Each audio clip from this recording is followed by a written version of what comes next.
Bienvenue. Imaginez que votre maison a soudainement doublé de taille.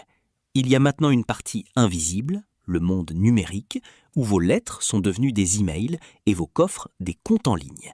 C'est passionnant, mais cela demande simplement de nouvelles habitudes. C'est un peu comme apprendre à conduire. Vous n'avez pas besoin d'être ingénieur pour utiliser votre tablette. L'informatique est un outil à votre service, pas un maître capricieux.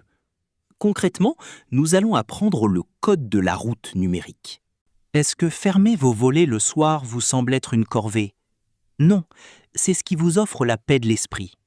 La sécurité numérique, c'est exactement la même chose. C'est une clôture autour de votre jardin pour pouvoir vous y promener tranquillement. On entend souvent « Je ne suis pas riche, pourquoi un pirate s'intéresserait à moi ?» En réalité, les pirates jettent un immense filet de pêche. Ils ne cherchent pas un requin précis, ils ramassent tout ce qui passe. Si votre porte est ouverte, un robot entrera. Ce que vous protégez, c'est votre patrimoine émotionnel, vos photos de famille et vos souvenirs. Mais c'est aussi votre identité et vos proches, car un pirate peut utiliser votre compte pour tromper vos amis. Imaginez que votre logiciel est un château fort. Les bâtisseurs sont humains et oublient parfois un verrou. Une mise à jour, c'est simplement une rustine de sécurité envoyée par le fabricant pour réparer cette petite faille invisible. Ignorer une mise à jour, c'est comme refuser l'aide d'un serrurier gratuit alors que la serrure est cassée. Les pirates adorent les retardataires, car ils connaissent la faille et cherchent ceux qui n'ont pas encore fermé la porte. Votre ordinateur est fatigué.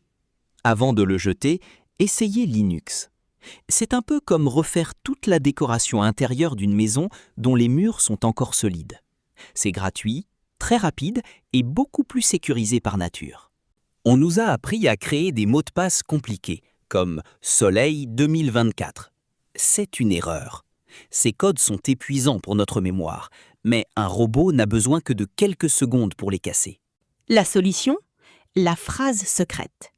Concrètement, la longueur écrase la complexité. Une phrase comme « Le cheval bleu aime les carottes » crée une image ridicule, facile à retenir pour vous, mais impossible à deviner pour une machine. Pour vos accès les plus importants, utilisez des dés. En lançant 5 dés, vous choisissez des mots totalement au hasard dans une liste. C'est le sommet de la sécurité, car cela élimine toute logique humaine. Un seul verrou ne suffit plus. La double validation ajoute une deuxième clé. C'est comme au distributeur. Il faut la carte physique et le code. Même si un pirate vole votre mot de passe, il restera bloqué sur le palier. Vous n'êtes pas censé retenir 50 codes différents. Le gestionnaire de mots de passe est votre majordome numérique. Il range tout dans un coffre-fort et remplit les cases à votre place. Vous n'avez plus qu'une seule phrase maîtresse à mémoriser. Restez attentif aux odeurs de fumée.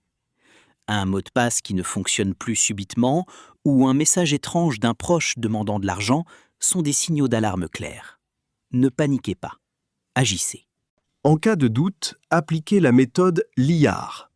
Limitez la casse en coupant Internet, isolez l'intrus en changeant vos codes depuis un autre appareil, avertissez vos proches de vive voix et réparez calmement.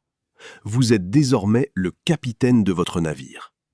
Inscrivez-vous à nos ateliers de cybersécurité pour seniors et achetez notre guide sur Amazon France.